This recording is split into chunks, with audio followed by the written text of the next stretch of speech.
Assalamualaikum warahmatullahi wabarakatuh. Perkenalkan nama saya Indah Purnamasari dengan NIM 230810655 dari kelas Teknik Lingkungan 4B.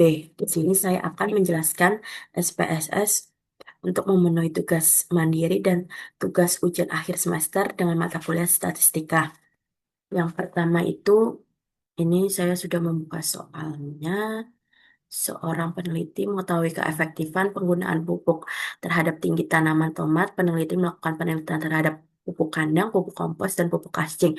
Masing-masing pupuk diberikan pada 20 tanaman tomat. Pupuk diberikan mulai dari bibit sampai tanaman tomat berumur 10 minggu. Setelah 10 minggu, tinggi tanaman tomat dicatat hasil pengukuran tertinggi tanaman tomat dalam sentimeter yang menggunakan pupuk kandang, pupuk kompos, dan pupuk kascing sebagai berikut.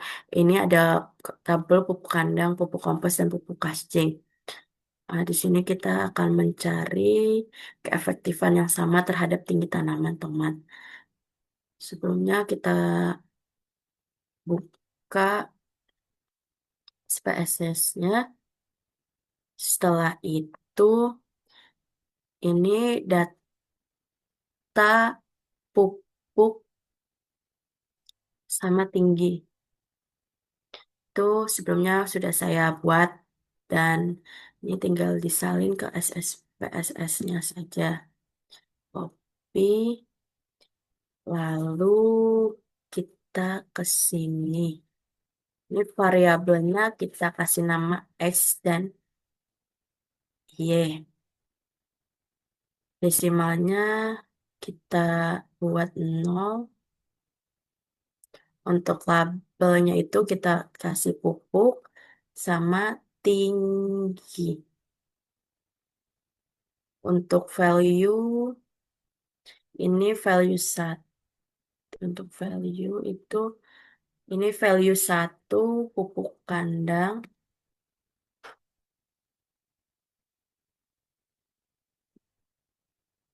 Kita add value 2 itu pupuk kompos. Kita add yang ketiga itu pupuk kascing. Kita add. Setelah itu oke. Baru kita ke data view.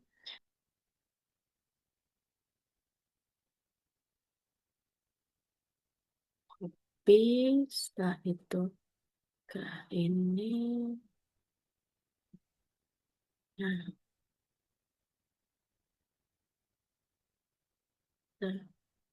paste.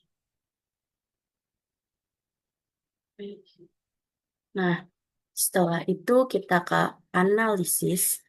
Di analisis kita pencet ke bagian request step statis, kita pencet explorer. Di sini kita pupuknya kita taruh faktor list, tingginya kita taruh ke department list. Di sini ke plot, terus ininya pencet normality, habis itu continue, terus oke. Nah, di sini hasil outputnya sudah keluar. Ini untuk test of normality, uji normality. Saya sudah mengerjakan di manual yang saya kerjakan seperti ini.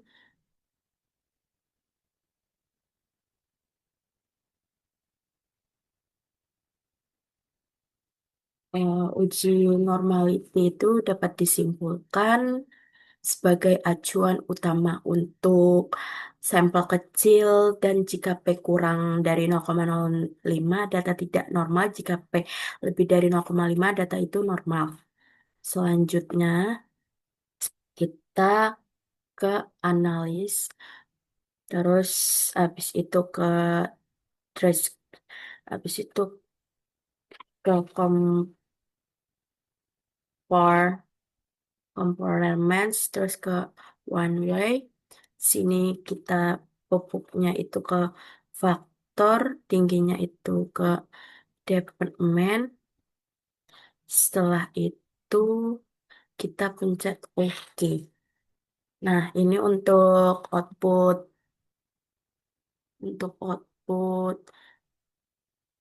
ANOVA-nya, untuk output ANOVA-nya.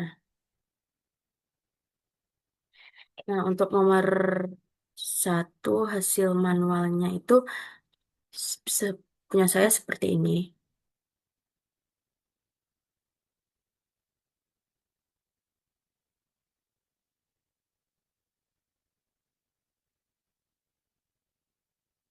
Untuk ANOVA itu dapat disimpulkan tidak terdapat perbedaan yang signifikan pada tinggi tanaman antara ketiga jenis pupuk yang diisi. Selanjutnya, soal nomor 2. Berdasarkan soal nomor satu, peneliti hanya ingin mengetahui keefektifan pupuk kandang dan pupuk casting saja terhadap tinggi tanaman tomat. Kesimpulan apa yang dapat diperoleh peneliti? Nah, sebelumnya itu kita ke SPSS, ke variabel P-nya, terus di sini value-nya kita ubah. Yang tadi itu kita remove terlebih dahulu. Setelah itu value-nya 1. Ini kita isi pupuk kandang. Terus nomor 2 itu kita isi pupuk mulching.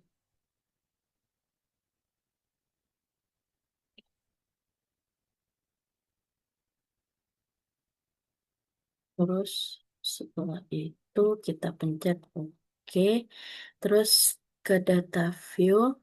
Di sini saya sudah membuat Excel untuk pupuk kandang dan pupuk casting. Nah, jadi tinggal saya copy saja dan dimasukkan ke SPSS. Nah, yang dimana ini kita delete terlebih dahulu. Now remove, oke. Terus selesainya kita paste. Nah, selanjutnya kita ke analisis. Di sini kita ke compar- compartments, terus ke independent sample test. Terus di sini kita ke pupuk itu ke grouping, tinggi itu ke tes. Terus di sini kita pencet grouping variabelnya, division ini diisi 1, ini diisi 2. Terus ini continue, ini copy. Nah, untuk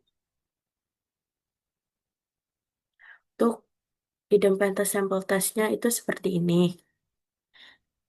Dan hasil pengerjaan saya secara manual itu seperti ini.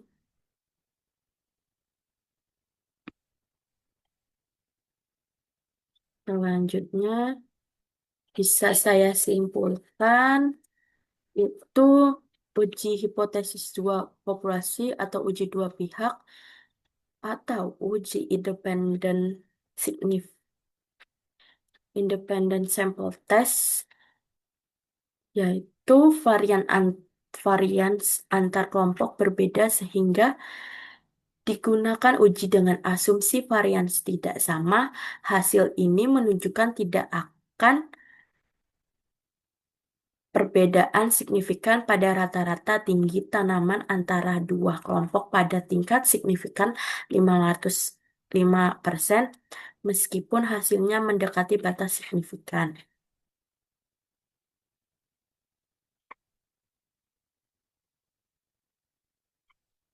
Setelah itu kita ke nomor 3.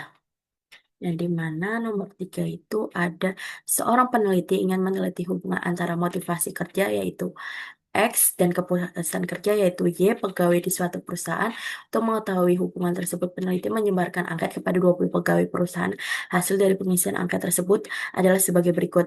Ini ini tuh data motivasi sama kepuasan kerja. Di sini kita disuruh mencari persamaan regresi, koefisien korelasi, dan koefisien determinasi. Nah, yang dimana kita buka terlebih dahulu SPSS-nya ke variabel view. Di sini labelnya kita ganti sama motivasi motivasi kerja sama kepuasan kepuasan kerja.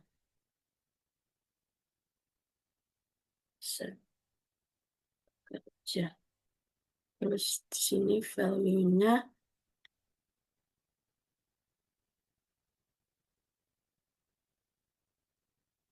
di sini value-nya kita ganti, value-nya kita ganti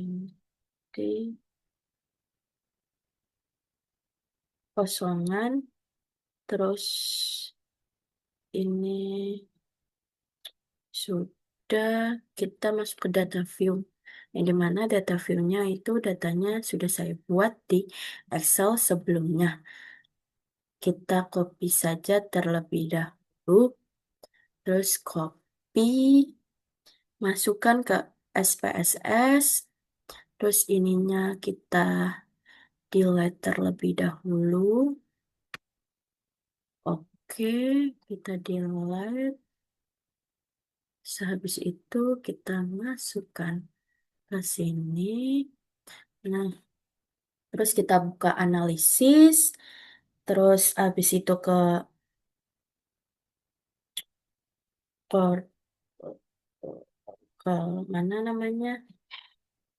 Analisis. Setelah itu kita ke regression.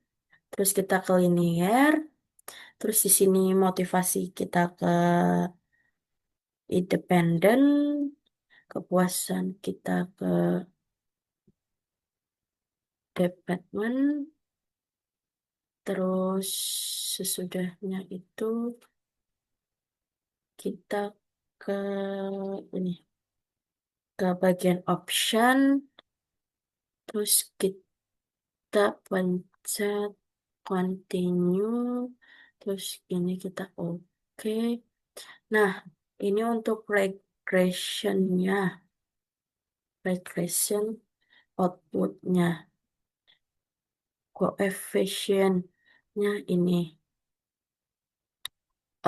Untuk yang saya kerjakan manual itu seperti ini. Itu bisa saya simpulkan, yaitu motivasi kerja tidak berpengaruh signifikan terhadap kepuasan kerja berdasarkan hasil analisis ini. Terus selanjutnya itu kita buka analisis ke core rate, habis itu core bivariate. Terus di sini kita masukkan semuanya saja. Terus ke option. Terus mainnya kita checklist, continue, terus oke. Nah, di sini sudah ada muncul outputnya untuk correlation, yang dimana hasil manual saya seperti ini. Jadi dapat disimpulkan eh, ke motivasi kerja tidak memiliki hubungan atau pengaruh yang signifikan terhadap kerusakan kerja pada yang dianalisis. Tingkat motivasi kerja tidak mempengaruhi tingkat kepuasan kerja responden secara nyata. Nah, untuk yang jawaban output nomor 3 itu di sini ada namanya model summary. Untuk manualnya itu saya mengerjakan seperti ini. Jadi dapat disimpulkan motivasi kerja memiliki pengaruh yang sangat kecil dan tidak signifikan terhadap kepuasan kerja. Model regresi yang digunakan hanya mampu menjelaskan kurang dari 1% variasi kepuasan kerja sehingga faktor lain kemungkinan besar lebih berperan dalam menentukan tingkat kepuasan kerja. Itu saja yang dapat saya sampaikan. Kurang lebihnya mohon maaf. Wassalamualaikum warahmatullahi wabarakatuh. Iya, di sampel.